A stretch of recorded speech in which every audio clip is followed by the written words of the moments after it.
Bukti wajib apa nganggo unggah-ungguh? Kowe mbelani Durna apa dianggep anak Semar wedi karo Kurawa? Aja mung kowe mo. Kerubutan Sawadya balamu Kurawa kon maju kabeh, kon ngrubut Petruk. Lho kok aku? Sing arep perang sapa? Aku sik. Aku ki nantangke kok. Istilahnya aku MC-ne. Oh. Kowe sing sambutan tuan rumah. Oh iya. Mengko Bagong sing anu gareng sing apa jenenge? Ular-ular. Oh iya. Dum dhewe-dhewe. Wani karo kamu. Apamu sing tak wedeni? Leno pangindamu. Tak canda tak gleto ndasmu. Tinjung akhirat nyawamu. Minggir kok tandangane. Oke, siap lho, Tru? Iya. Kalah awas kowe. Ora. Iki ketentreman Karangkadempel gumantung kowe aku karo Gareng. Ya. Sikat Tru. Ya. Maju mriki, Reng. Dasar kepara nyata. Awake mung sak bitik. Maju ning peperangan sing dadi nyatane. Swatama Ditadurna. Ayo. Ora gelem mulungke Semar. Karangabang Karangkadempel. Piye? Karangabang Karangkadempel. Wani mungsuh nolak Gareng tinjung akhirat nyawamu.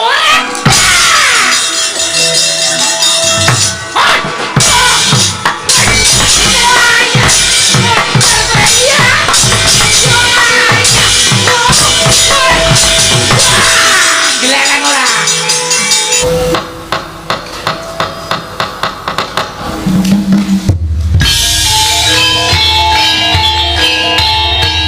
Dilanjutkan pagelaran wayang kulit semalam suntuk oleh Ki Dalang Sena Nugroho. Selamat menyaksikan.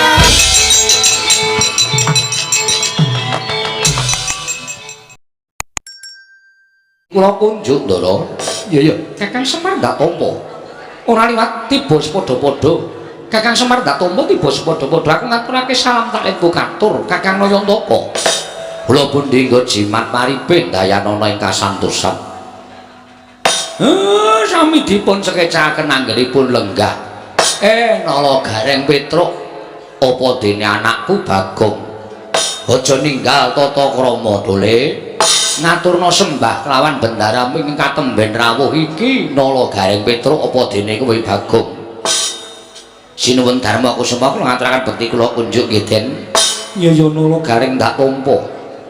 Ora liwat pangestuku Tampanana Panakawan kula pundi nggo jimat. Dayanana ing kasantosan. Ndara Werkudara bekti kula katur. Yo Nala Gareng ndak tampa pangestuku Tampanana. Nggih. Kula pundi Ndara Janaka bekti kula nggih Den. Ya Nala Gareng ndak tampa pangestuku Tampanana. Kula pundi nggo jimat maripe. Ndara Kulasedewa bekti kula kunjuk. Ya Nala Gareng ndak tampa. Nala Gareng ndak tampa pangestuku Tampanana. Nala Gareng. Lho niki sangat anggen kawula dadosaken jimat. Dipun sekecaken anggenipun sambil lenggah wonten ing Datulaya Praja utawa ing Karangkadempel mriki. Ya Nala Garengku ya wis ora kurang kepenak praptaku Panakawan.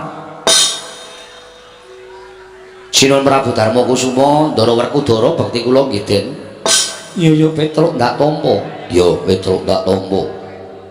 Ndara Janaka, Ndara Kulasedewa bekti kula. Ya Petruk ndak tampa. Ora liwat pangestuku Tampanana. Petruk tak tampa pangestuku Tampanana. Panakawan Petruk tak tampa pangestuku Tampanana. Kula pun dinggo jimat paripe dayanana ing kasantosan. Dipun sekecaken anggenipun sambil lenggah. Ya Panakawan kaya wis ora kurang prayoga. Ya Petruk kaya wis ora kurang kepenak prabaku ning Karangkadempel.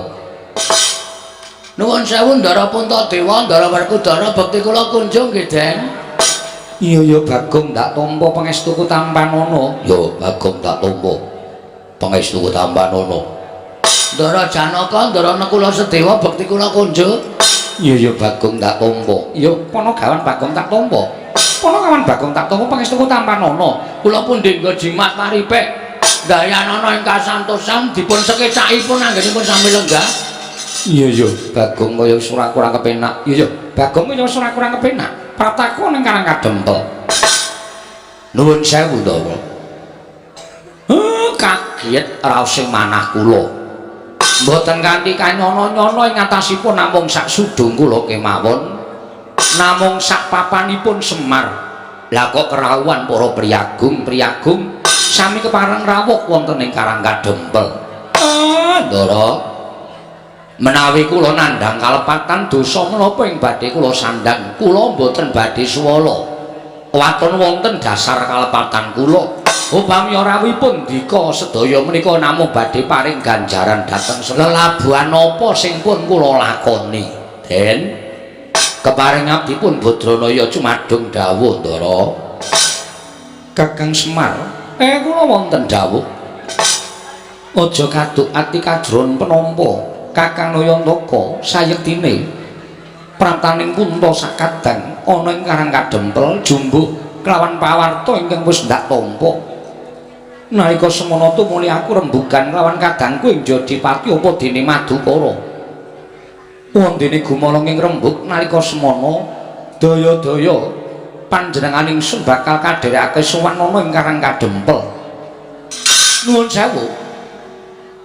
kabar napa lho Den kula kok mboten ngertos malahe sampeyan krungu kabar napa babagan Karang Kadempel pawarta saindenging jagat wis padha prisa bebasan jagat nganti kebrebeken marang kumandhanging Kyai Semar nggone kepengin bakal bangun jiwa Kyai Semar malah praptaning Puntadewa ning Karang Kadempel sayekti bakal nyuwun priksa mungguh apa ta werdine ingkang wis sinebut bakal bangun jiwa mau muga kepareng ana ambabarana marang punta sakadang upama Kakang Semar bakal paring ilmu upama Kakang Nayantaka bakal paring wewarah Puntadewa sakadang ora bakal keri nedya nyadong timbalaning Kyai Nayantaka saha yen to dikeparengake sawetara wektu punta sakadang bakal mapan ana ing Karang Kadempel sinambi ngenteni sabdaning Kyai Semar mbok menawa bisa wuwuh undhak ing kawruh bisa mundhak ngelmuning para Pandhawa krana nggone Kyai Semar nedya mbangun jiwa iki mau Kyai Semar Kyai Nayantaka hendrah ingkang puspita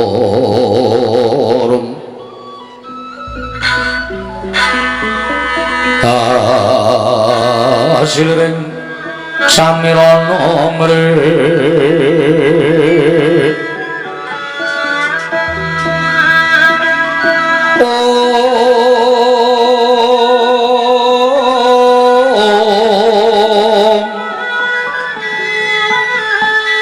sekar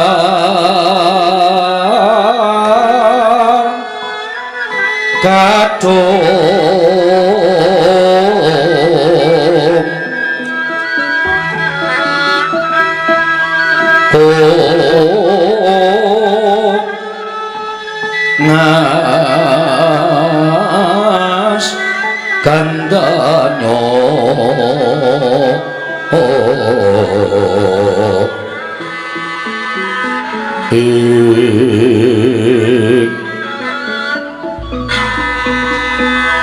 mawararas ernaning driya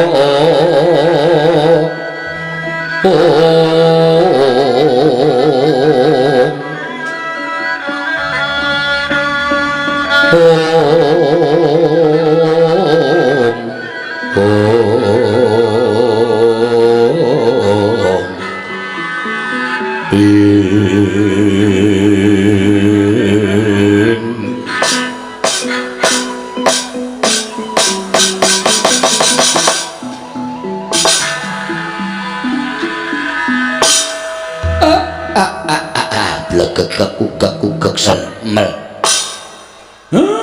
mboten kanthi kanyana-nyana jebul bendara kula Pandhawa menika satunggiling satriya ingkang sami lantip panggrahitane nadyan dereng kawiyos sing ngatur nembe ginebeng wonten saklebeting manah kemawon lah kok tanggap ing sasmita kula ora percaya nek sampeyan krungu pawarta menika saking para kawula saking para nayaka ning merga sampeyan nggone Mahasingasamun wekasan saged maos batosipun Semar syukur Ndara syukur niku tegese sampeyan-sampeyan satriya ingkang ora ninggal lantiping panggrahita ora nggunakake tata lair tok ning sing manggunake tata batin lah niki lho niki sing kula senengi enten mriki niki racak-racake satriya yen wis kesinungan derajat pangkat kesinungan daya kawijayan sing ngungkuli marang sak pepadane niku adat sabene sing digunakake ming tata lair tok batin ora tau digunakake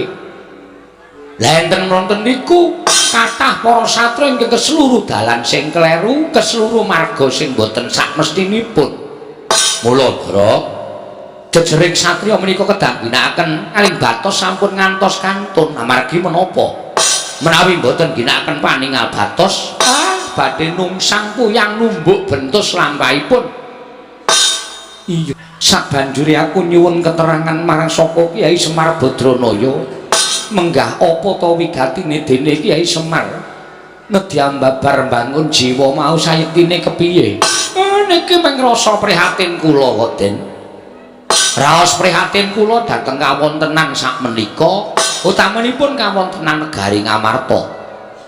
Ngamarta menika dipun asta dening atriya inggih dika Pandhawa gangsal cacahipun jumbuh kalian dasar negari lan ugi jumbuh kalian panembahing titah.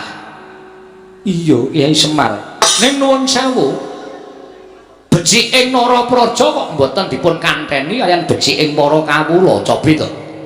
Nek sampeyan purun mandhap wonten ing Kitagara langkung-langkung wonten ing Karang Pradisan minggahing wonten ing Parden negari Ngamarta sakmenika sampun beda kaliyan negari Ngamarta ingkang riyin lho Den negari Ngamarta sing biyen iku negara ingkang panjang kunjung pasir pawukir Loh Jinawi gemah ripah karta tata Turaharja kawulane padha tentrem kawulane padha ayem boten suk-sukan pikire boten suk-sukan atine kabeh-kabeh duwe rasa hormat ngurmati marang sak pepadaning urip ing bab samukawisipun ning sakniki kok benten sakniki adoh sungsate kawula Ngamarta racak-racake padha nggugu karepe dhewe malah luwih-luwih ora percaya marang pernatan hukum negara Ngamarta sing digunakake hukum pribadi diri pribadine dhewe waton kasembadan sing gigayuh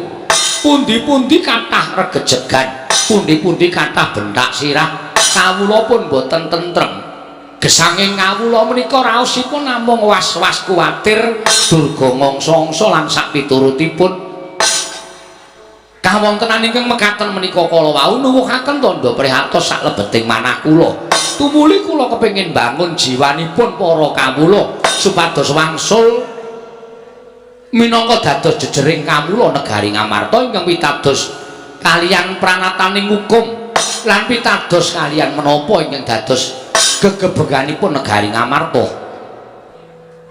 Kyai Semar yo pancen mengkono. Malah aku ngaturake panuwun Kyai dening atase ming sak Kyai Semar nanging banget nggone gatekake kahanan negara Ngamarta. Yen to pancen mengkono panjenengan ingsun rumangsa luput ing atase minangka jejering Nalindra ora mawas marang gelaring kahanan negara Ngamarta ingkang dak buru amung kanikmataning praja Ngamarta sartaning para nayaka Punggawa dene kawula dina samengko rumangsa dikiwakake dening Nalindra Ngamarta Prabu Darma Kusuma Kyai syukur Den wong niku apik-apike wong niku nek gelem ngakoni luput apik-apike menungsa niku nek gelem ngakoni salah ngoten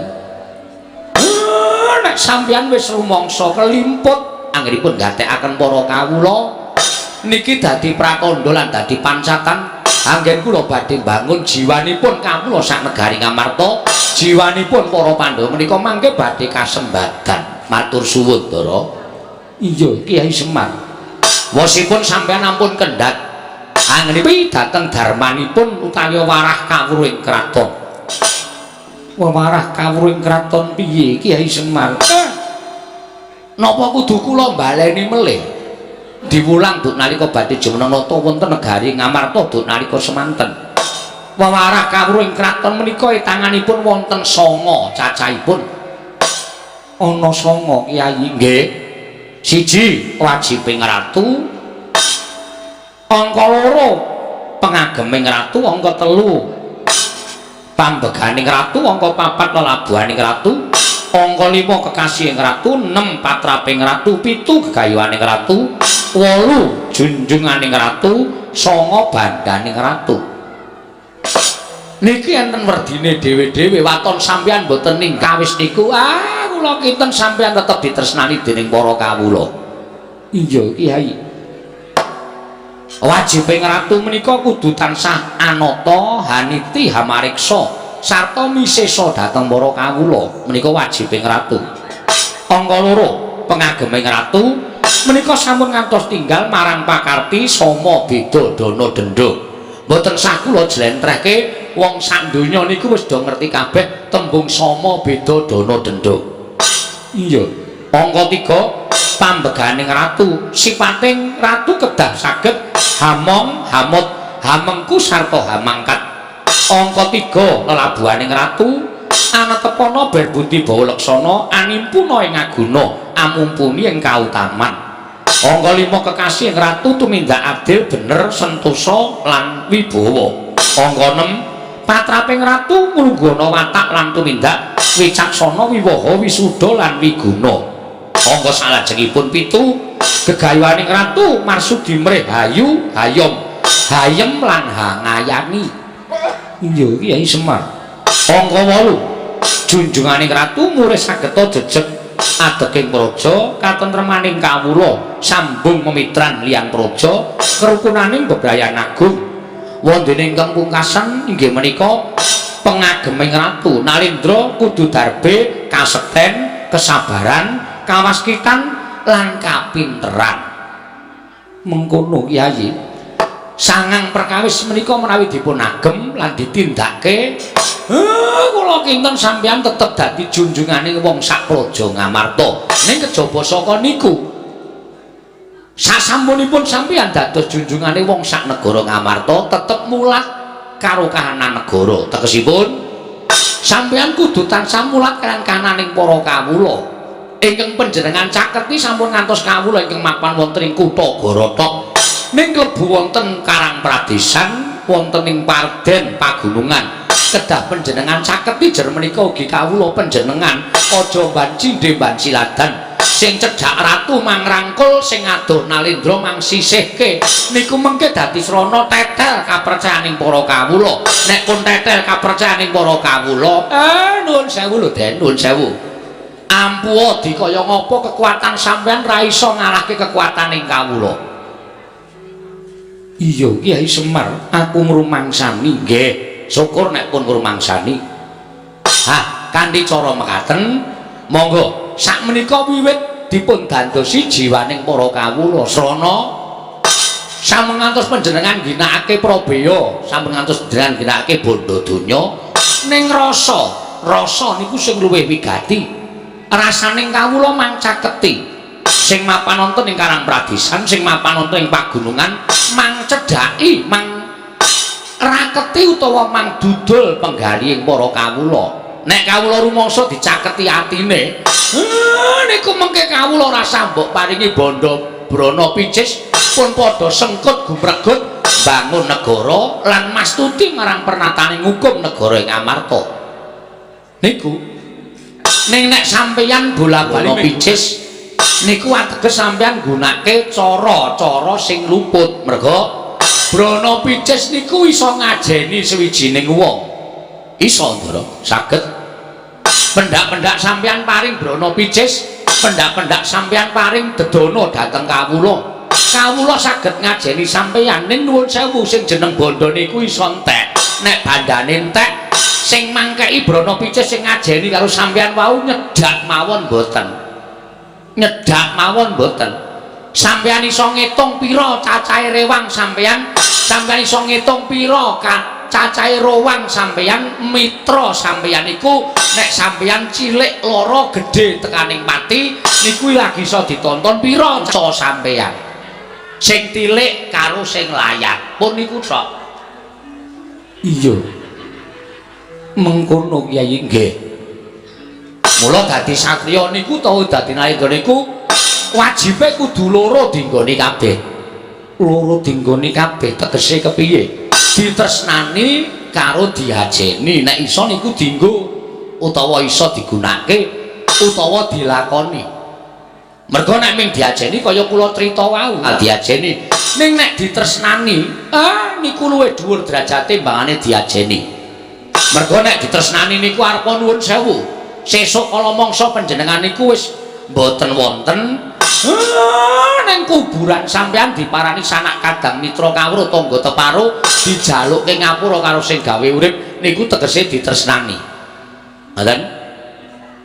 Nek pun ditresnani ngonten niku kepenak uripe ning carane supaya ditresnani niku sing angel. Paling ora kudu totoh rasa, totoh bondo, totoh raga lan sak piturute, aja seneng mutangke budi.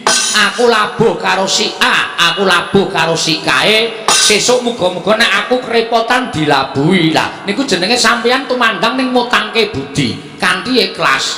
Mboten sah duwe pamrih napa-napa. Wah, rungokke, Tru. Kowe senengane nek labuh karo aku mesti ya mutangke budi.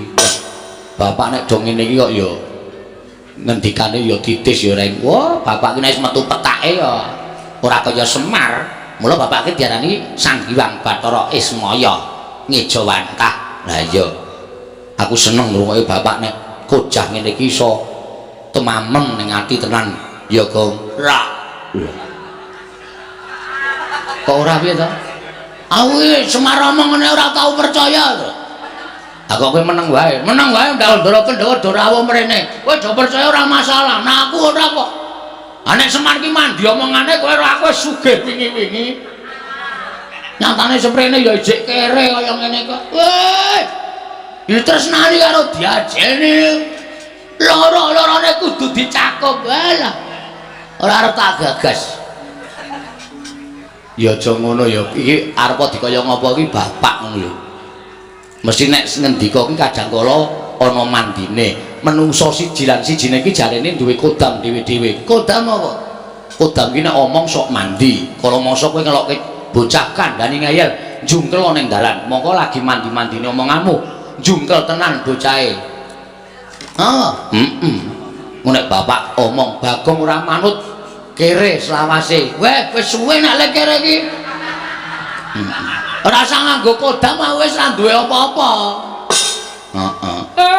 Nuwun sewu mboten sak kula. Wedhus-wedhus niki pancen angel dikandhani. Pun dinengke mawon mboten sak pripun-pripun. Ya meng aku gumen ya, Tru. Gumen apa? Ndara Pandhawa ya do meneng kabeh dingendikani bapak. Bapak omong werna-werna Ndara Puntadewa ya ndungklu, Ndara Werkudara ya nduk. Ndara Werkudara kok gek turu to? Ora. Kok merem mripate? Aku ora merem, caedan. Syukur kowe krungu wong ora. Ketake kaya ketap-ketipmu nek ngantuk barang ora kaya Ndara Janaka ya ndungkluk, Ndara Nakuladewa ya kendelan. Wah, jan. Ha iya, iki bapak ndek nyata to, Tru? Bangun jiwa. Bangun jiwane sapa? Bangun jiwane kawula sak negara Ngamarta. Bapak iki prihatin kawula Ngamarta saiki rusak kahanane, ora tentrem, ora ayem. Lho, kowe ngerti to sok maca Quran? Perkara dit 10.000 nganti paten-patenan, perkara dit 20.000 nganti paten-patenan. Aku bapak sedih kok kawula kok ora tentrem, kok ora duwe rasa semanak antara siji lan sijine. Mula bapak pengen bangun jiwaning para kawula. Oh, ayo wis. Ya muga-muga sukses. Ayo. Ya meng nek dandani aku sing ora iso. Mergane wis tak paido. Nek meng Semar ki ora bakal tak gugu. Ora arep dandani dapurmu aku. Modar ya sakarepmu. Kandhani wong tuwa senengane ngayal. Bapakmu ki lagi diagem omongane karo ndara-ndaramu, aja sok nyentulani bapakmu. Nek ora ana aku ya omong, nek ana aku tetep tak paido. Aku ora percaya kok. Aku wis ra kompak dhewe kok. Ra kompak kuwi anak-anake rupane do apa abang enom kowe kok brom dhewe wis coba. Mbok ya nganggo kompak, jeneng Panakawan ki seragam. Ora kok ndeweki. Iki kudu nganggo iki. Nek ora nganggo iki kok ndak dukani. Sapa sing dukani? Sinuwun Prabu Darmakusuma. Mergo Sinuwun Prabu Darmakusuma kuwi wis sasmita karo aku, kudu nganggo iki. Oh ya wis, nek ana sing dawuh ya wis. Kyai Semar, kula Ndara. Kanthi cara mengkono Puntadewa nyuwun lawan Kyai Nayantaka. Nggih, keparengipun tuntunan laku ning Pandhawa. supaya bisa mujudake negara ingkang kaya wingi uni Kyai Semar nadyan kudu apa wae ingkang katindakake upama ana syarat sranane paringa pangandika kadangku papat ora bakal wegah nggone budidaya golek syarat srana.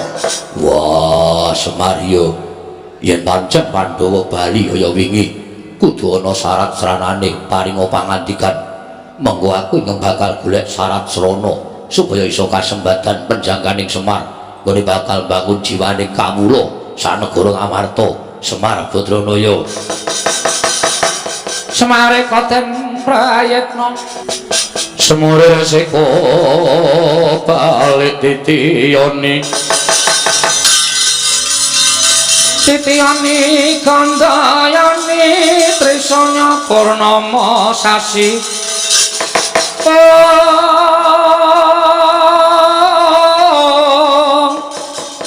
trisanya purnama sasi gilar-gilaran ing tengah latar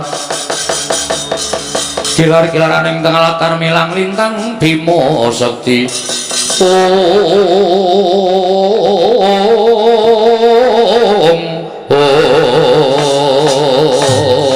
sing manahipun ngabdipun Semar. Lah menika ora mboten mangling Penembahan Durna ing Saka Lima Penembahan. Kula ngaturaken sembah pangabekti kula kunjuk Penembahan. Kondhok lekuduk suwaru gembol Semorante wela. Ya Semar kowe ngaturke bekti karo aku wis tak tampa ora liwat pangestuku Tampanana ya Semar. Nggih kula pundi nggo jimat paripik dayanana ing kasantosan. Kalian sinten? Mboten pangling Rekyana Patih Sengkuni. Iya Semar, aku ingkang prapta ning Karang Kadempel Semar. Syukur Rekyana Patih. Bekti kula kunjuk nggih Rekyana Patih. Iya Semar ndak tampa. Pangestuku Tampanana.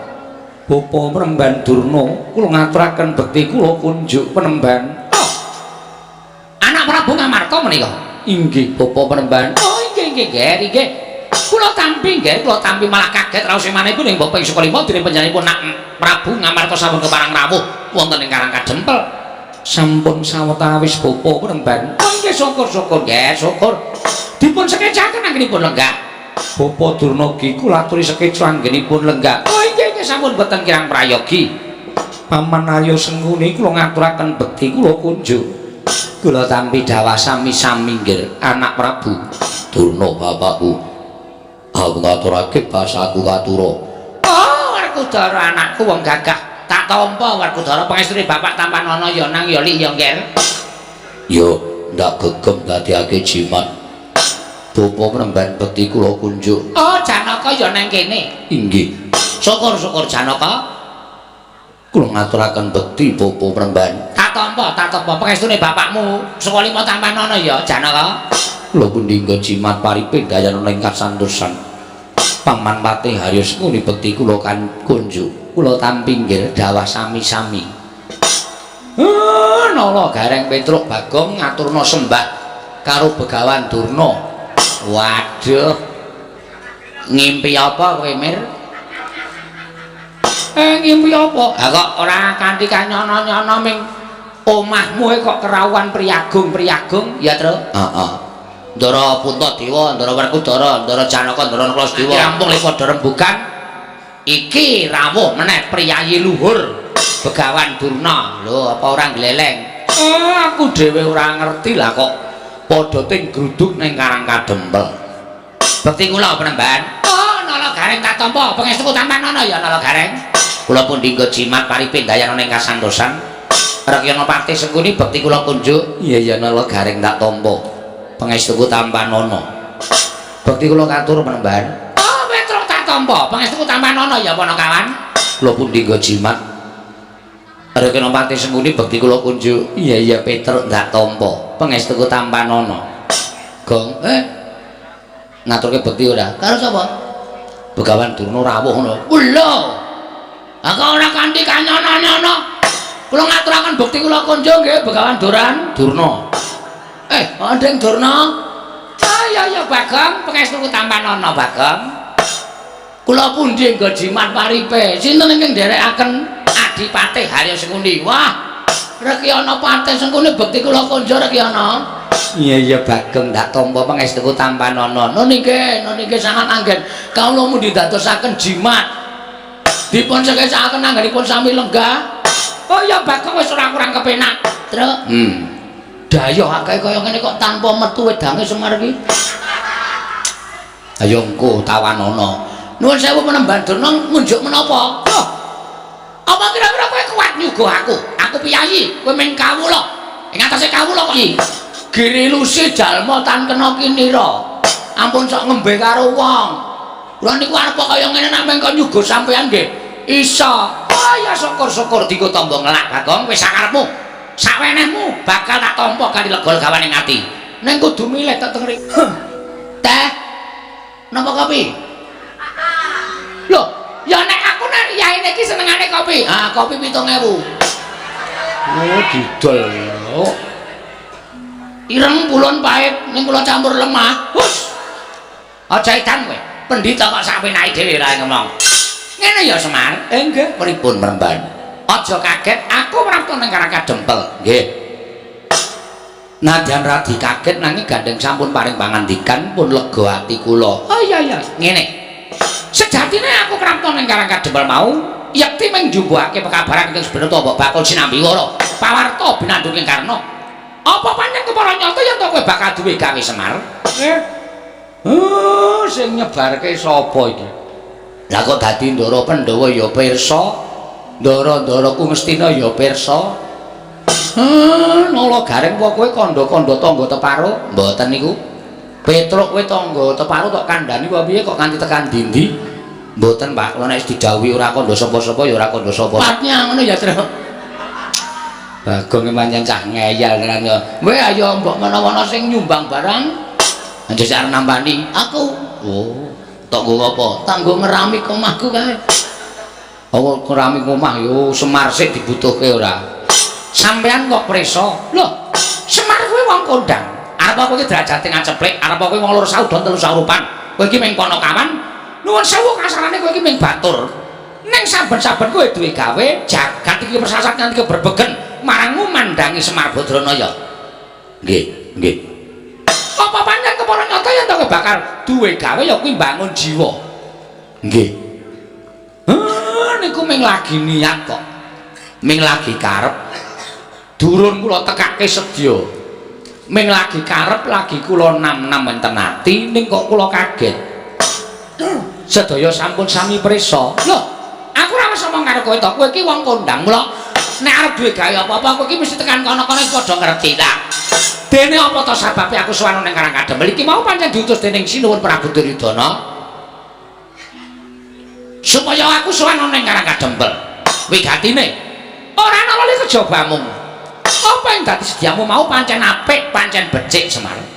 Pancen apik. Kowe iki jejering pamong, kowe iki jejering titah ingkang anyarira Jawata, ya kuwi Sang Hyang Bathara Ismaya. Mula yen to kowe kepengin bakal bangun jiwa. Mula yen to kowe kepengin bakal bangun jiwa mau, pancen wis satrepe, pancen wis bener, pancen wis pas. Ya mong ngene ya Semar, kersane anak Prabu Duryudana nggonmu bakal babar ngelmu mau ora dikeparangake ning Karangka Dempel, ning dikeparangake ana ing negara Ngastina. Mula prataku ning Karangka Dempel iki, ingkang wigati supaya mboyong marang kowe prapteng negara Ngastina. Kowe mengko ning kono diunggahke ning mimbar. Sawise kuwi terus kowe kojah supaya iso mbangun jiwaning para Sata Kurawa. Kanthi cara mengkono supaya Kurawa jiwa ragane supaya bali marang pakarti ingkang sarwa becik lan apik Semar. Nggih. Matur sembah nuwun tanpa pepindhan. Dene amung sak karep kula kok.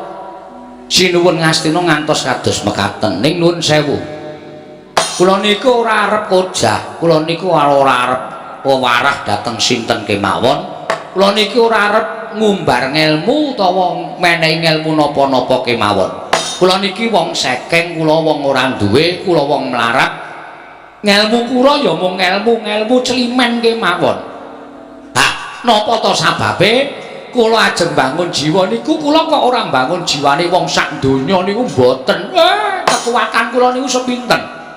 Nek kula bangun jiwane wong sak donya ming sak Semar kok ajeng bangun jagat niku terus kula napa ngembari panguwasaning Gusti Akarya jagat mboten ajeng. Sing kula karepke bangun jiwa niku kula pengen bangun negara Ngamarta jer. Karang Kadempel menika kebawa keperintah negara Ngamarta. Mula sing kula penke nggih negara Ngamarta. Dados nek Begawan Donorawuh meniki kalian Prakyana Patih Sengkuni pengin boyong dateng Semar Badranaya. Kula kok kon bangun jiwane Kurawa niku sing ajeng kula bangun nggih napa to Bi? Kurawa niku pun boten kurang-kurang derajat pangkat duwe bondo seprapat jagat darbeke Sinuwun Duryudana. 7 turunan boten entek. Dinggo dolanan kalih adi-adine kabeh nggih menika Sata Kurawa. Terus sing ajeng dibangun napa? Kula tak takon.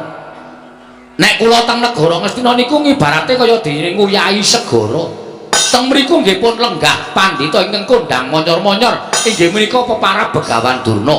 Lah mung perkara kojah wewarah kawruhing urip kok dadak nggotong kere saking Karang Kadempel terus pujangganing Ngastina sing nami Begawan Durna niku nuwun sewu gaweane napa?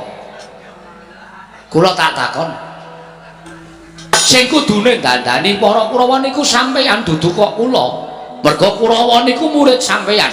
Kurawa niku siswa sampeyan. Anane siswa kok ora apik, murite kok ora becik. Ya niku sing ditutuh ya gurune. Piye le mulang muruk karo murite. Ngoten. Ampun kok kula sing dandani. Sing gawe dudu kula kok sing dandani kula.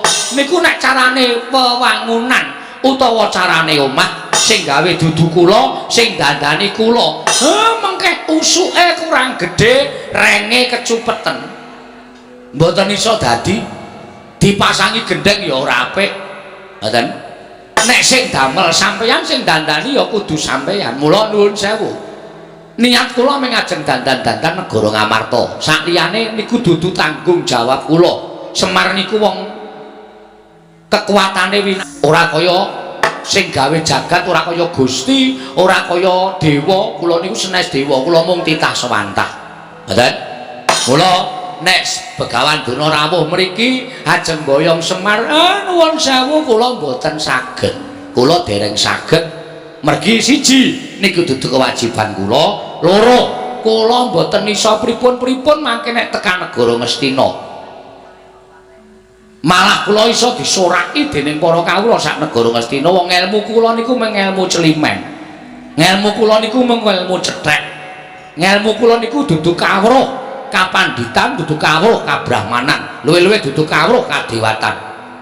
Mila Den, Ndara kula Begawan Durna kula nyuwun pangapunten menawi jengandika Penembahan Donorawuh wonten ing papan mriki. Badhe mboyong kula nek kula kon supaya teng negara Ngastina dandani para Sata Kurawa Blaka Suta kula ora iso, kula ora tekan. Ndak malah mengke ngebot-boti pikiran kula, sampeyan mang kondur kemawon. Sampeyan mang bali kemawon. Mang matur kali Sinuwun Prabu Duryudana, nek niku dudu gawean kula. Kula tak rampungke lek kula dandan-dandan negara Ngamarta riyen. Ora do wela. Siapa dadi tekan semono nggonmu guneman Semar? Yen ngono cecok kowe yen kok ngiwake marang para Sata Kurawa mongko sejatine kowe iki ora mung siswane utawa kowe ora mung pamomonge para Pandhawa. Ning klebu kowe iki pamomonge negara Ngastina. Elinga Semar. Pandhawa lan Kurawa kuwi padha-padha turasing Begawan Miyasa ing Sartawarga. Lah kok dadi kowe mban cindhe mban ciladan. Yen Pandhawa mbok mban cindhe, yen Kurawa mbok mban ciladan. Ing atase aku apik-apik sowanana ing Karang Kadempel mboyong marang kowe. Diutus dening anak Prabu Duryudana. Ning tinemune nggonmu wangsulan lah kok nyerekake pikiring Begawan Durna. Nyerekake atining Begawan Durna. Mangke riyen kula nyerekke nggon apa kula omong niku kanggo kula tata. Aja nganti omongan kula menika damel serik penggalipun Begawan Durna. Lah kok saniki sampeyan ngendika kaya ngono. Lho, kowe ngandhake sing gawe Kurawa sapa? Kurawa mbiyen ibarate kaya dene wadah ingkang suwung. Sing iseni Begawan Durna, tak iseni ilmu sing apik-apik. Terus kowe kandha karo Begawan Durna, kowe matur karo aku. Sing gawe Begawan Durna, sing dandani ya kudu Begawan Durna. Yen ngono terus pendhita Ngastina kuwi gaweane apa? Nek perkara dandani Kurawa kok dadak kongkonan karo wong Karang Kadempel. Coba aku tak takon karo kowe. Apa kaya ngono ora nyerek-nyerekke ati? sewu sampeyan iku pendhita kok isih gampang kebranang penggalihe to. Sampeyan niku pendhita kok isih gampang nesu. Monggo pendhita niku watekane tanduk aris ulat manis ing cipta demen tetulung adoh penggawe cidra ngalah tananggunggung diri gawe senenging liyan niku wateking brahmana.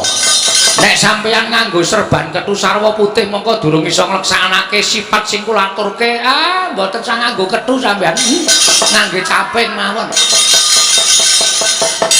Sampeyan durung iso nglakoni minangka dadi brahmana ketitik sampeyan gampang murup atine.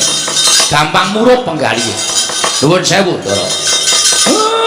Nek sampeyan kaya ngoten niku wis memper nek Kurawa pancen pambegane Sasar Suwa pambegane Angkara Murka. Kurawa niku sawijining wong sing wis ora iso didandani. Lah pripun? Lah wong gurune wewatake kaya ngono. Napa meneh Kurawane? Kowe aja wangku gawan ngawur. Sing marai Kurawa elek dudu Begawan Durna. Sinten nek dudu sampeyan? Iki sing ning mburiku iki. Sampeyan tak senengane kaya ngeten kok golek kanca lho. Wong kula ya ora ngopo-ngopo. Ben wong loro Dik Pate mengki tak. Kula rumangsa ki jenan ora ndek kanca kaya. Niki sing gawe jar sing gulang-gulung karo Kurawa iki. Dudu aku. Dadi aja nyala karo Begawan Durna. Nuwun sewu. Punta, sampeyan mboten sakakean gunung tanpa gunung. Mboten sakakean pangandikan. Saniki sampeyan gelem kondur napa mboten? Mergo nek sampeyan tau nono Windanana lenggah teng Karang Kadempel, kula ora gelem bali, kula ora gelem diboyong teng negara Ngastina. Lah mbok sampeyan ngenteni tekan jaman apa mawon, Semar ora bakal pindah saka Karang Kadempel. Lho, nek ngono pancen niat ora gelem tak boyong ning negara Ngastina. Monggo Semar. Ki aku diweling dening anak Prabu Dirgana, Bapak Durna menawi mboten saged boyong Semar wonten negari Ngastina. Ateges Bapak Durna menika mboten lahir batin anggenipun sumuyut ngayom wonten negari Ngastina. Ateges aku padha karo ora dianggep ana negara Ngastina. Mula tinimbang aku bali ana negara Ngastina ora boyong ngelawan kowe. Luwung kowe bakal naruto paripeksa. Lah, tak tenan to. Kriwikan dadi grojogan keguyon dadi tangisan. Sampeyan ngomong kaya ngoten niku ampun gawe nesune anak-anak kula.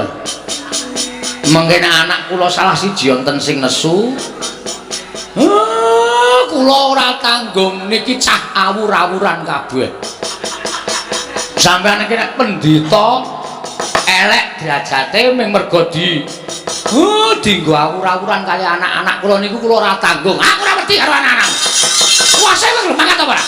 Yen kowe ora gelem makan, ora mek kowe ning klebu Karang Kadempel kene banak atut ke dosane. Yen perlu Karang Kadempel tak bumi angus legane ngatiku. Terus? Nesu ora kowe? Ora. Bagong kuwi sing biasane nesu ora, Gong. Oh. Edian. Gong. Gong, ngapa? Durna teko. Ngapa Durna? Omong karo bapak. Omong piye? Bapak diboyong ning negara Ngastina. Terus bapak emoh. Goblok kok Semar iki. Lho.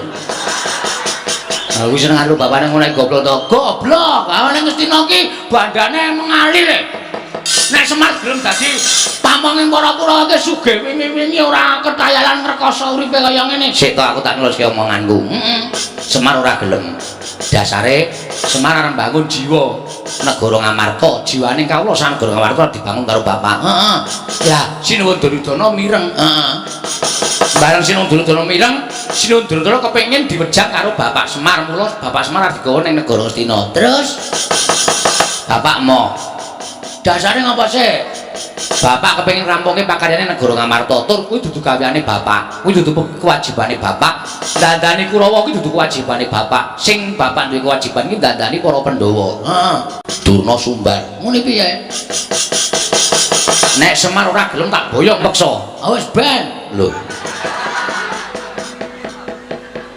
Ora nesu, Gong. Ora ana sing nyangkut keamanan Karang Kadempel. Kuwi pribadine Semar karo Durna. Masa aku kok nesu? Lah kowe iki anake sapa? Anake Semar. Lah Semar dingonone kok kowe ora nesu. Piye? Semar dingonone kok kowe ora nesu. Ora aku masuk angine Semar atilek kok. Tanteni dina rong dina telung dina kok tanpa jedul. Waras le. Aku arep muni dengkulmu mlocot. Ora tegel bapak kowe. Ha iya, ning ana sing kata-kata sing jajahi kowe iso marai nesu. Piye kata-katane? Kata-katane piye kata-katane? Ngene iki. Piye? Semar nek kowe ora gelem tak boyong ning negara Ngastina. Aja mengko ning kawula sakarang kadempel tak katutke. Maksudnya karo kawula karang kadempel diboyong kabeh. Ora. Kawula sakarang kadempel arep di bumi angus. Hah? Arep di bumi angus. Bumi angus iki apake, Tru? Nah iki omongan karo wong goblok SDM rendah ki ngene iki. Di bumi angus ki mbok menawa arep digawe sungsang bawana balik, nek perlu karang kadempel arep diobong karo Begawan Durna. Cangkeme sapa kowe? Nek ora metu golek rokok sik. Nyamelange. Sapa terus sing muni ngono kowe? Begawan Durna. Yakin? Yakin. Ku nek aku nesu kok ngapusi? Ora. Aku krungu dhewe. Kowe lho iki? Heeh. Asli to? Asli. Nesu aku.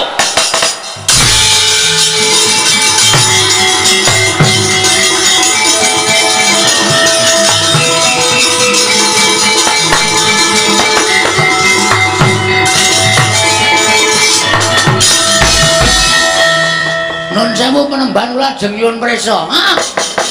Sampeyan mau ngomong nek ajeng bumi angus negara utawa karang kadempel. Ha niki nocoke omongane Petro daripada kula wis kebacut nesu kula dapusi Petro. Lah kula isin. Nek pancen nyata niki mungsuhe dudu sapa-sapa ning kula. Sampeyan kudune ngerti. Dina Senin Demben kula niku dilantik dadi ketua pemuda Karang Kadempel. Dadi nek sampean ngrasani ketentremane Karang Kadempel niku padha karo sampean ngilani jajane Bagong. Ngandel ora. Anakku nesu. Aku nesu ora mbelani kowe aja GR. Mbelani sapa? Mbelani bumi utah getih kowak. Karang Kadempel ki bumi kelahiranku. Karang Kadempel ki bumi utah getihku. Aku jejer putra bumi. Nek ana wong sing arep gawe cintrakaning bumi kelahiranku, sedupuk bathuk senyari bumi. Ora nyawang sapa-sapa. Arep kuwi aja kok menungso. Dewa medhon aku ora wedi. Oh, cangkeme kebablasen kuwi. Mun ana dewa medhun tenan. Wah, aku tratapan ya, Tru. Ora to ya. Ya wis ora dewa wis. Anjur wedi ora. Aja kok menungso, demit aku ora wedi. Oh, sidane demit sidane. Ora dewa. Melangi nek dewa. Mun nek medun tenan, Bagong jabut nyawamu. Modar tenan aku. Loh, saiki karepmu piye? Loh, saiki kula manut karo sampean. Nek sampean ajeng boyong Semar, Semar ora gelem niku pribadi perkara sampean karo Semar. Ora masalah, monggo arep dirembuk cara piye ora masalah. Nek sampean aja nganti ngatutke Karang Kadempel. Ngono.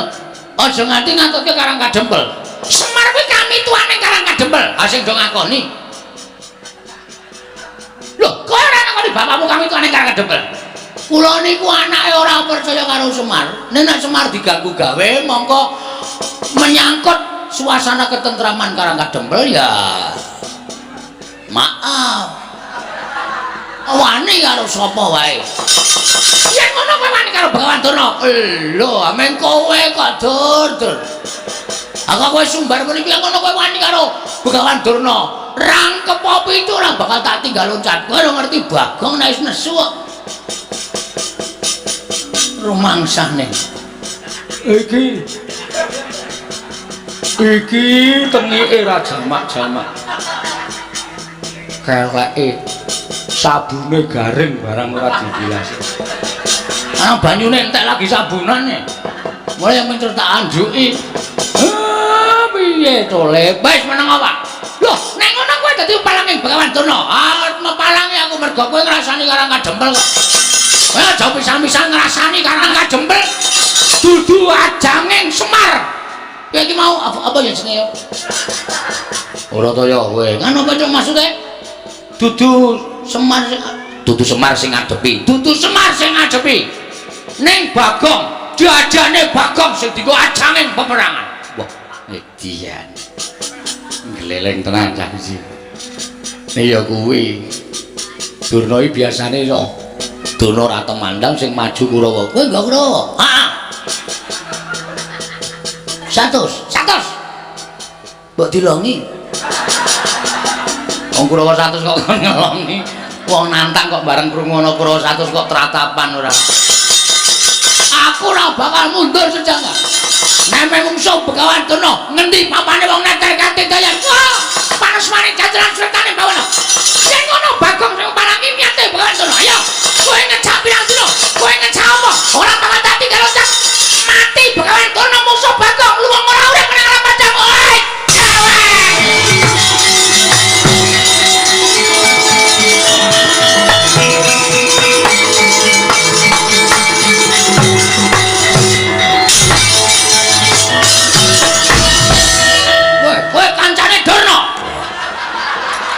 Ora ngawur Dorowerku Dara kok dunake kancane to ngeplak aku kowe.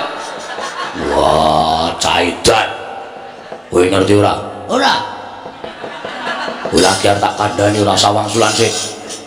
Kowe ngerti ora? Ngerti. Aja wangsulan sik. Oh iya. Ora Kang Seno. Kowe ngerti ora? Napa?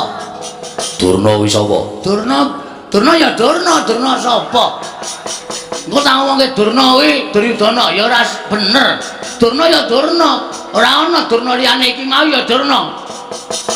Yen kowe ora ngerti tak kandhani. Heeh, piye? Wah, ora basa. Oh iya lali. Nggih pripun? Aku bisa nesu ngene iki sok-sok ora tak basani. Kae sok-sok pangan kabeh soalé. Durna kuwi guruku. Lho. Wis lulus durung? Aja edan. Durna kuwi guruku, no bapakku padha karo wani karo Werkudara. Saiki ora usah mungsuh Kurawa. Aja mungsuh Durna, mungsuhe Werkudara. Kowe wani nendhang Durna bapakku. Aku sing ora nrimake. Kowe ngapa ta iki? Mudhar kowe. Wis masalah, Gong, asli iki wis. Aku ya kewanen kudune nyawang kiwa tengen sik. Ana sapa lenggah sapa lagi wani aku ora nyawang. Banyu suci Perwitasari Ndara Werkudara kuwi sing maringi sapa? Sing nuduhke dalane Kayugung susuhe angin sing maringi sapa? Begawan Durna. Mula Ndara Werkudara iki nganggep Durna ki bapakne. Ah kok kowe wani karo Durna? Ups. Gayane ups barang. Agi kelingan aku. Nggih nyuwun ngapunten esmosi. Apa? Esmosi. Esmosi ya apa? Nesu, emosi kula. Aku trewet banget ya. Gek idune muncrat-muncrat. Neng rai asondol nganggo. Niki mbiyen iki kulino bal-balan soalnya iki heding. Langsung kontal Durna. Wah. Janaka ya anake Durna iki muridé Durna. Nek nganti Janaka ora trima mungsuhmu dudu Durna. Nek karo Werkudara karo Janaka. Apok ra iso wae kowe. Lorak-lorok mripate. Kalah cacak menang cacak kok. Terus maklutsu wale maksud lu yen pancen garwani karo Durna mungsuhe dudu sapa-sapa mungsuhe Werkudara. Oke Gong sadar Gong cerewet menengo wis ben tak niati kabeh niate pancen ado mungsuhi Bagong ora masalah. Nek sampean belani karo Begawan Durna mboten napa-napa dikira kula wedi karo sampean. Wis biyen tekan saiki ora arep wedi Bagong karo Werkudara. Ngerti kaya ngono ta? Blusuk kenen kaleng biyen dek cilik. Sing ngomong sapa mbok mikir. Sampeyan iku cilik. Tak totke nang ndi dolan nang ndi tak totke nganti sirah tanggo sikil tanggo sirah. Manggagas lelabuhane Durna karo Bagong gedhe sapa? Ati. Lho piye kae nesu kok nangis? Kok nangis, Gong? Ngelek. Oh. Terus semangat le. Oke. Semangat. Rumangsane padake. Hah? Aku tak takon. Terus sampean tak kandhani aja ngawur. Sampeyan aja ngawur ngakoni Durna guru sampeyan. Nek sampeyan gelem menggawe kanthi permana jati banyu suci Perwitasari niku sing duduke dudu Durna. Dudu Durna. Wih iki Bagong tenanan. Dudu Durna, Mas. Ora ro nangis kok. Sing tetek. Oh, tenge Mas senut. Banyu suci Perwitasari iki mergo apa? Kepercaya sampean karo Begawan Durna. Apa-apa niku nek dilambari percaya mesti bakal ketekan sedane. Nek sampean ora percaya, mang takon karo Pati Sengkuni. Durna ngomongi ning Gunung Candramuka, ning Guwa Sigrangga, ning Alas Tik Brasara, sampean ketemu karo Bathara Bayu, karo Bathara Indra. Entuk inggih menika Kyai Bargawastra, ya ta? Ha. Kuwi mbiyen jane Durna ora nunduke papane, ning Durna kepengin njlomproke sampean teng juranging pepati, ning mergo sampean percaya ora tekaning pati, malah entuk nugraha. Satu. Mbah. Aku kok ngerti ya. Ngerti wae. Angka loro. Sampeyan arep dipateni karo wong Astina. Srana arep dicemplungke teng segara. Karo Begawan Durna. Ning mergo sampeyan percaya karo Begawan Durna. Sampeyan teng segara ora mati malah ketemu karo Sang Mahardikengrat. Ya Sang Ruci Bathara. Sampane entuk tirta pawitra mahaning suci, ngelmu kasampurnan, manjing suruping pati, sastra cetha paripurning wangsit. Dian. Bagong kok kaya ngono lho. S2 e. Waduh. Tak cerdas padake. Nyepeleke.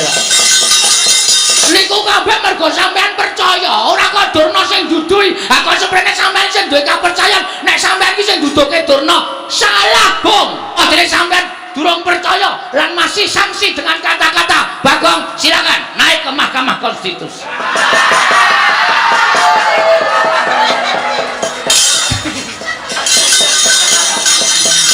Rampung ya, Gong. Hah, wis mau wis. Oh, muni ana iki.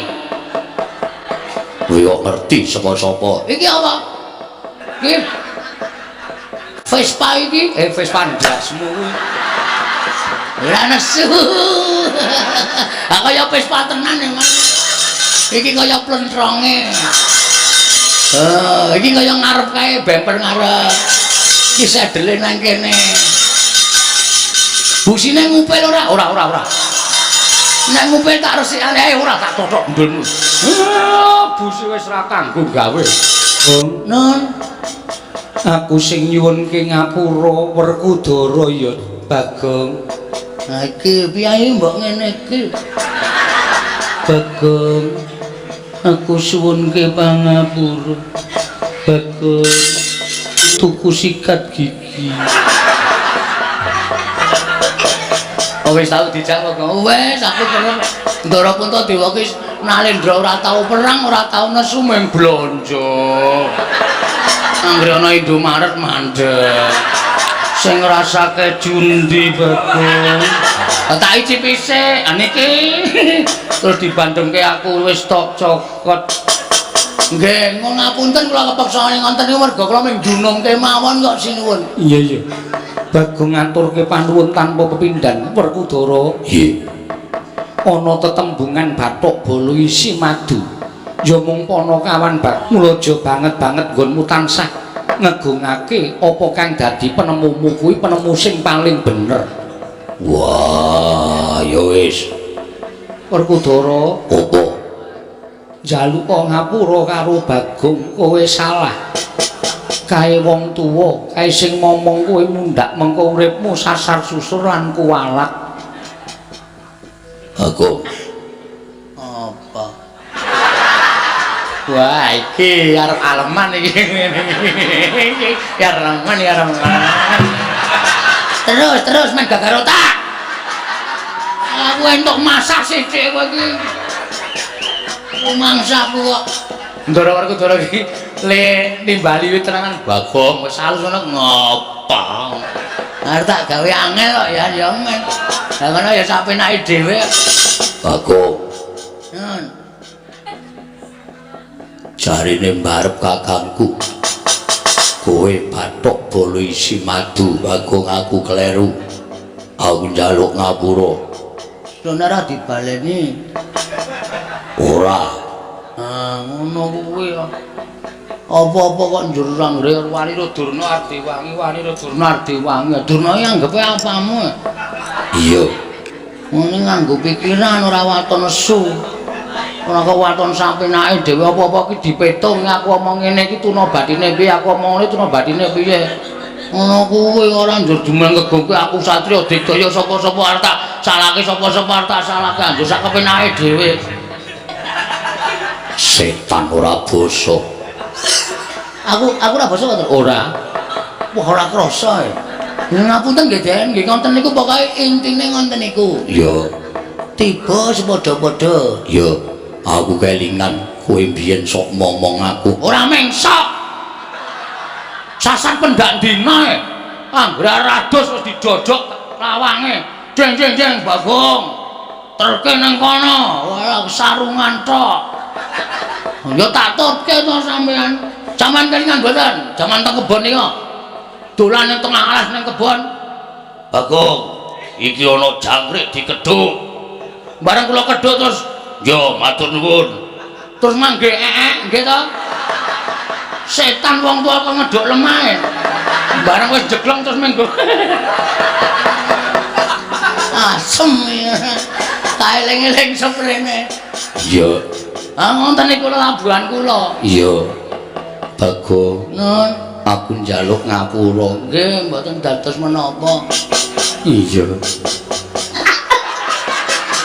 lek kemekelen kok kakek ora ngaten mawon Gus iya piye kula nyuwun Gandeng Semar niku sediane apik iya kula njaluk karo sampean apa Bagong Kurawa disingkirke wah Werkudara aja selak yo aku sing nyingkirke Kurawa Ndara Janaka Kurawa singkirke Den iya Bagong aja kuwatir ning kowe aja meneng wae kowe ya temandang oh siap Pak oke Petruk Gareng ya temandang iki desamu kudu kok gawe tentrem nggih Pak ngestaken dawuh nggih Pak ngestaken dawuh mengke kula tandangane kali Petruk nek kira-kira ketemper yudane ya Ndara Werkudara Janaka nggih ngewangi yo aja kuwatir iya yo aja kuwatir nek ngoten niki ben tentrem sik Karang Kadempel iya Kyai Semar sak banjure tasih wonten ingkang kula ajeng-ajeng tasih wonten ingkang kula arep-arep sapa sing mbok arep-arep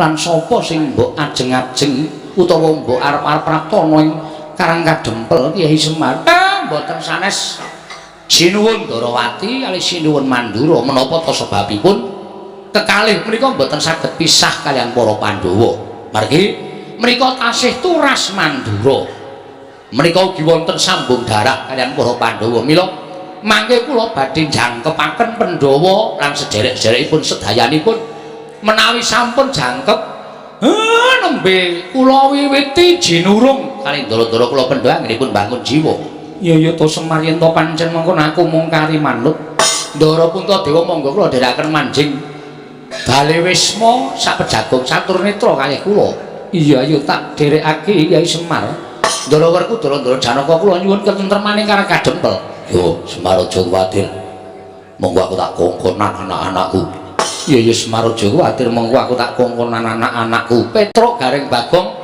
Katenteman Karang Kadempel reksanen nggih Pak ngestaken dawuh nggih ngestaken dawuh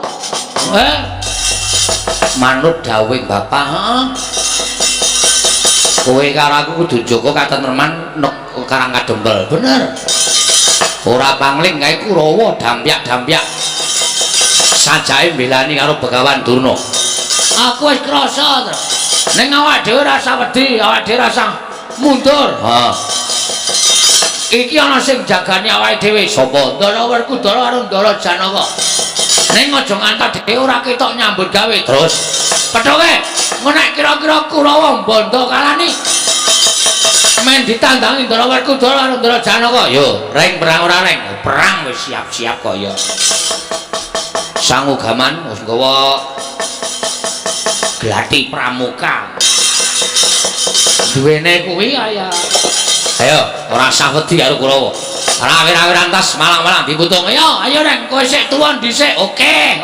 Tok dokok ngarep ya gelem mburi ya gelem aku bakal.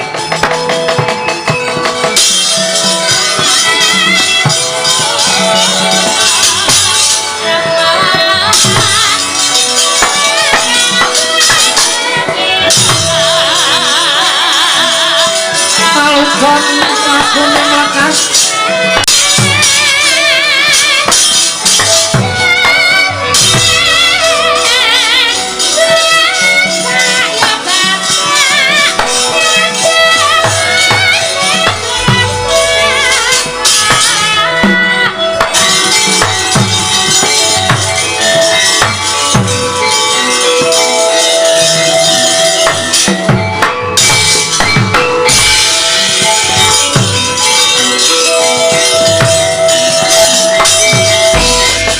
Lah kaya ndo mentang kaya gendewa ora sopan karo piyayi. Petro sampean mriki butuh napa? Belani karo Bapak Durna. Bapak Durna dicamah asmani karo Bagong. Ayo di Bagong. Tak pecahe sirahe. Butuhke aku wae. Gong, aku sik kowe iki rasah kesusu to. Aku melu omongan kok. Nek perkara gelute kowe ning aku ya melu kata-kata. Oh iya. Karto Marmo. Iya, dasar Pranyata, kowe wani karo Begawan Durna. Wani mergo kelakuane Durna sing ora apik. Aku jane ngajari karo Durna mergo Durna pakartine ora apik. Pendhita sing angkara murka wajib apa tak? Bekteni wajib apa nganggo unggah-ungguh? Kowe mbelani Durna apa dianggep anak Semar wedi karo Kurawa?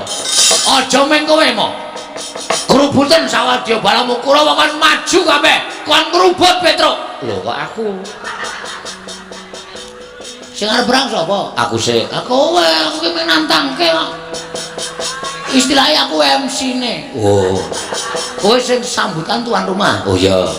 Mengko Bagong sing anu gareng sing apa jenenge? Ular-ular. Oh iya. Tum dhewe-dhewe.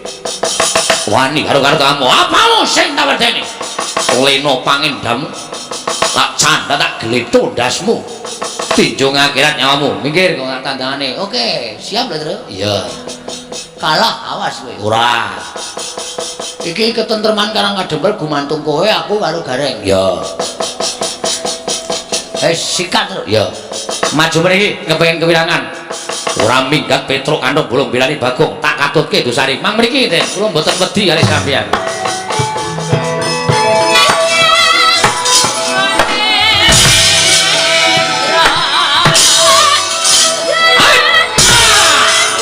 Bagus. Terus ya.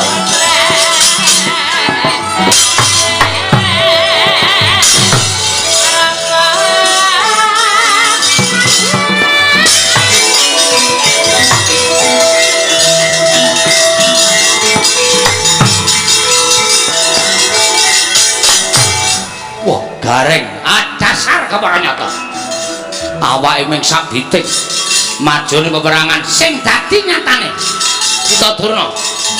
Ayo ora gelem mulungke Semar Karangabang Karang Kadempel piye Karangabang Karang Kadempel wani mungsuh nala Gareng tinjung akhirat nyawamu.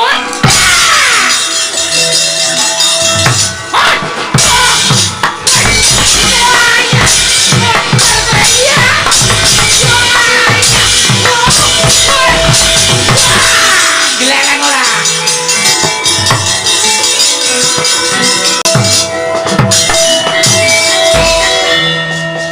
Kowe kok geleng Reng? Ayo Bruce Lee kok. Sapa? Anak buah Bruce Lee. Bruce Lee iki bakul apa? Bruce bakul apa bakul apa? Canek menangan ya aku nek ngamuk. Oh. Aja kok ming perang biasa.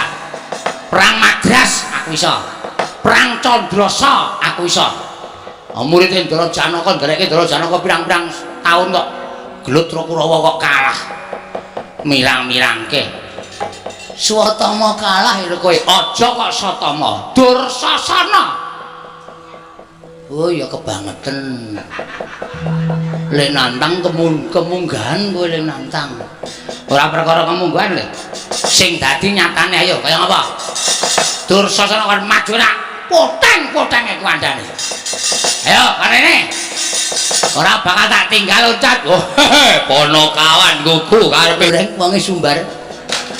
Musik aku rung siap kok ya. Ayo lho wis guyu. Hei. Tanggange rasa jireh. Petro wis gelut. Nah, aku wis gelut. Aku ngapa? Meng paitan cangkem tok iki apa? Ayo kowe ya ono temandang kaya ana sing wis sumbar. Hehe. Tandangi nek cara aku ngono. Waduh kok entuk berat dhewe aku. Ya, kalah cacak menang cacak. Modar ngrungkepi bumi kelahiranku tak totoke legane atiku.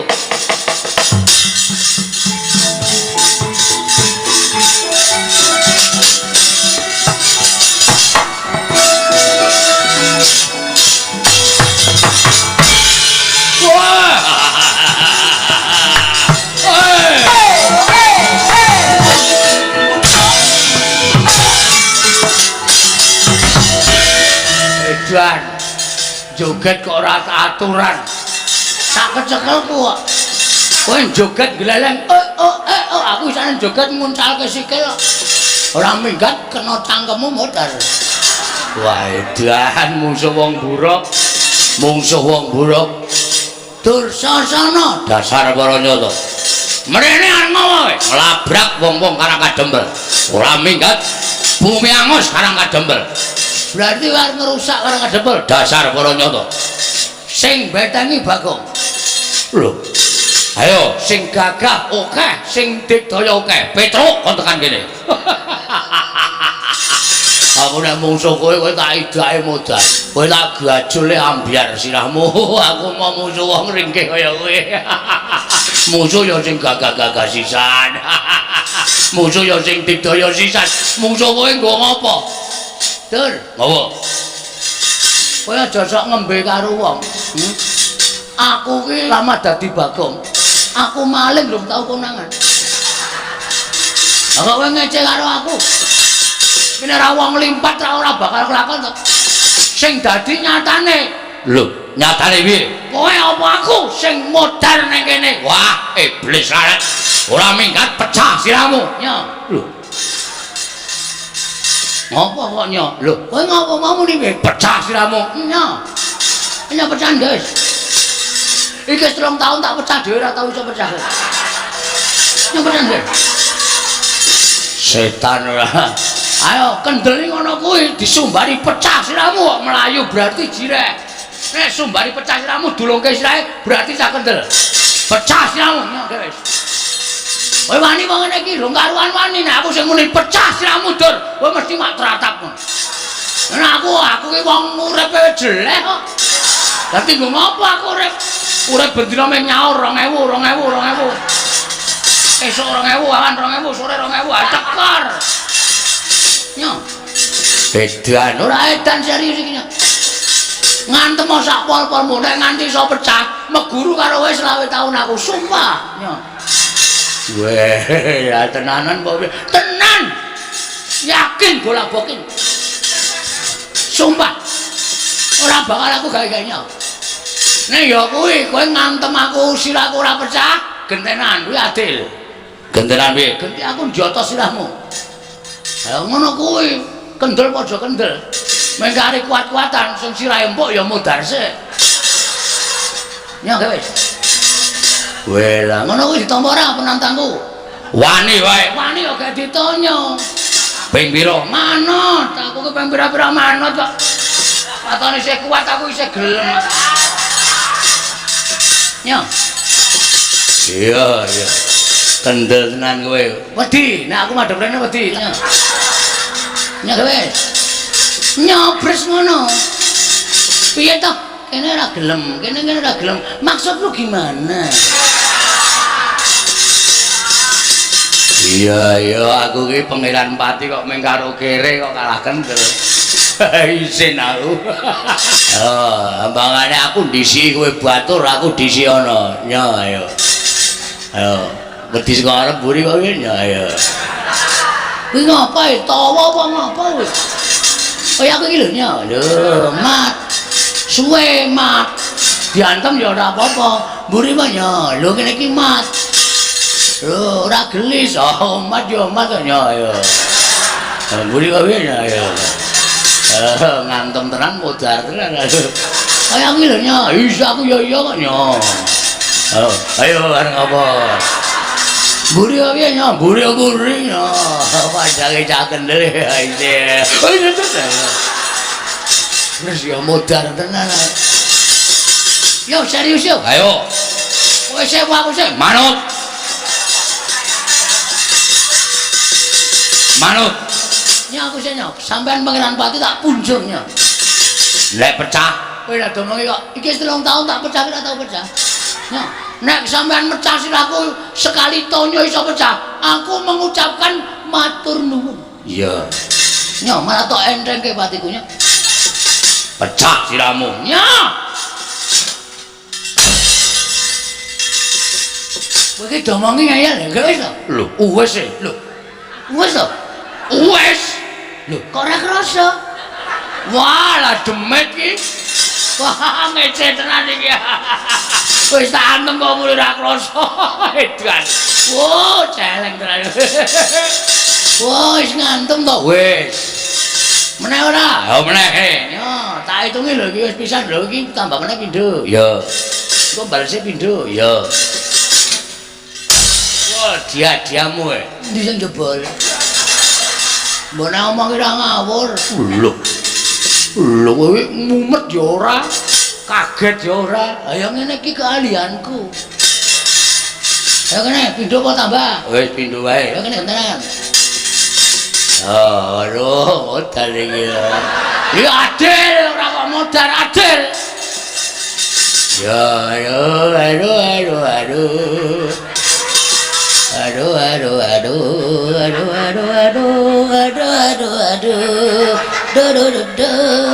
Ora cerewet wae. Gek ngantem aku kaya nyanyi malah. Ya. Semela. Ya. Ora kabari sik sadurunge. Ya, piye? Wingi bar tanggo ngantil sirah wedhus pecah dadi papat. Wah, cangkeme.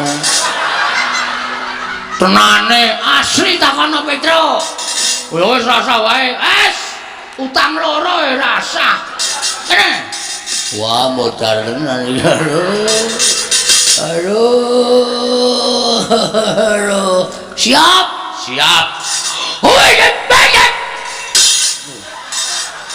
Wis. Akene mek semono. Wah. Dilere ayo, mbok ping 5 kas. Ta. Ya. Mati dengan mati tidak awet. Kowe guyon kowe. Aku ngantem tenan ya, Dur. Meng kekuatanku ki meng semono kuwi. Ayo kene tenan. Ya. Nah, Lho. nah. Peng 3 lho kowe. Ya. Kene. Nanti apa jajan? Mbok sing tenanan. Aku ki tenanan ya, Dur, yakin sumpah. Iki lho, sikilku sih. Lho, bledok mlayu rono. Ya. Pisan to lagian? Ya. Madhep mburi. Oke, ya. Wajong. Kurang pisan. Ya. Ta.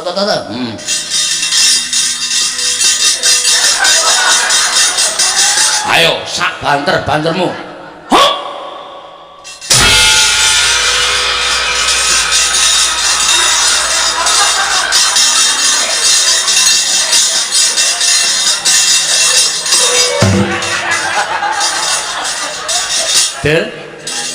Del. Kok nglekar lek. Mau tak deloki kaya bungah banget. Wah, setan. Wah, Bagong ngantem sampe ayo gentenan. Matane. Wah, pun ganti sampean to. Wis ket mau. Wah, ngapunten. Ngapunten, Lek. Ayo mundur, ayo.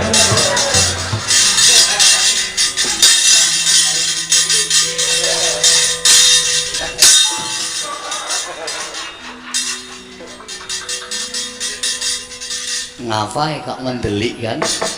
Tapi Kurawa sapa? Aku. Sing ngakon Dirna. Terus sing ngakon ngamuk nang kana kedhepe sapa? Aku. Kowe wong tuwa apa bocah? Wong tuwa bocah semene to nek ndedelke setagen. Nek kowe wong tuwa kudune iso mikir nih. Penyakit kowe. Kurawa tak ketapi kok ngerampok utawa kok ngrusak karo ngademel iki. Kowe iki patih wong maling. Hah? Patih.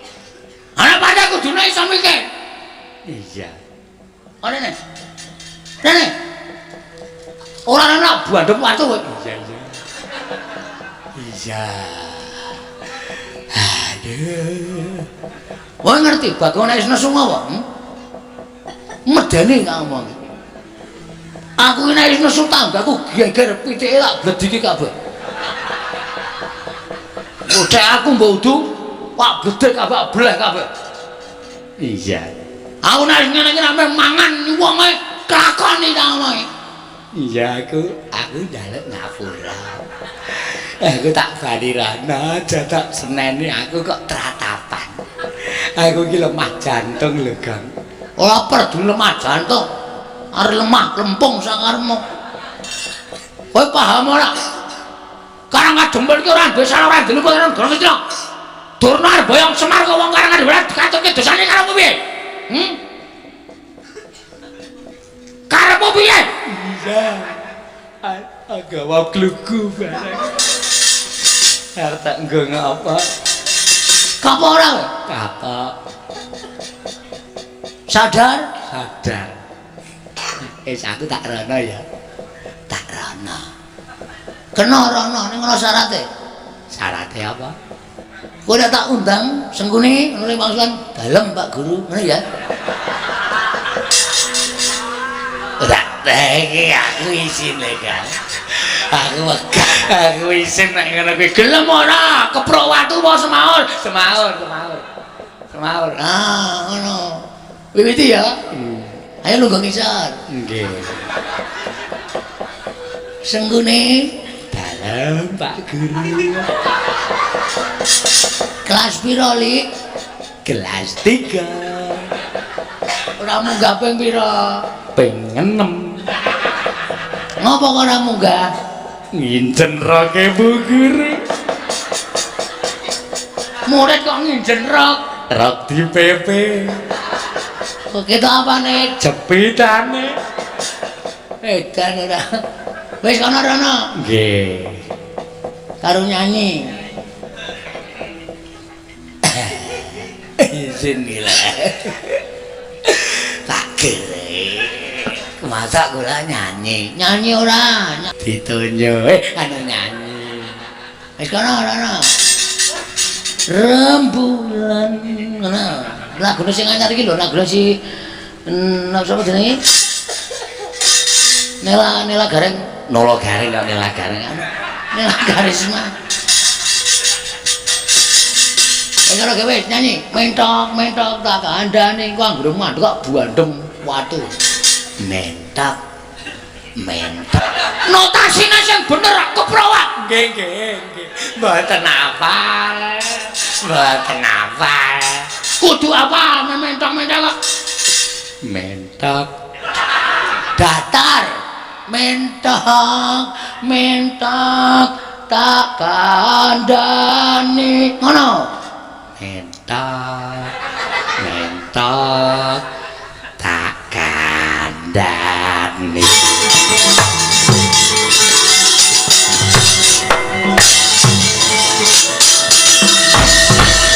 Kakang Dono pripun Pak?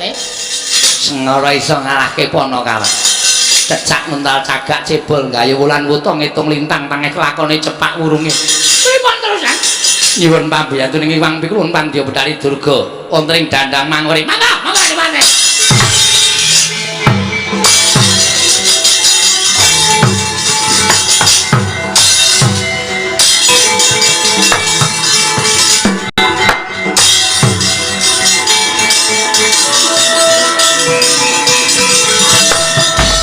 sing semare koden prayetna semuriris semuriris eko balik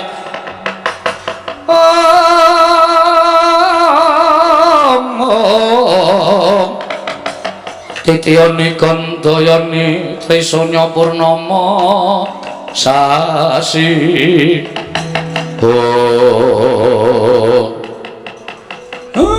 Petro dalem Pak barang kadempel wis padhang nggih ning isih ana gawean pripun to nek Sinuwun Ndarawati pancen aku wis utusan kalawan salah sawijining titah utawa kawula ing Karang Kadempel. Aku mau ora kandha Sinuwun Prabu Puntadewa matur yen to kabeh kudu ganep piranganing Pandhawa, aja ming 5. Ning uga ingkang duwe sambung getih kalawan para Pandhawa kudu mlumpuk ning Karang Kadempel. Nggih. Sowana ning Mandura, Sinuwun Mandura aturana tindak mrene. Waduh. Nek duka, Pak. Nek nesu ya ben nesu. Ning sing baku upama panjenengane iki duka supaya tok ganggu penggalihe men ngoyak karo kowe engko tekan kene ana Sinuwun Ndarawati. Oh nggih, ngestaken dawuh. Pamit, Pak. Sing ati-ati aja kaya bocah cilik ngono kawan, nggih, Pak.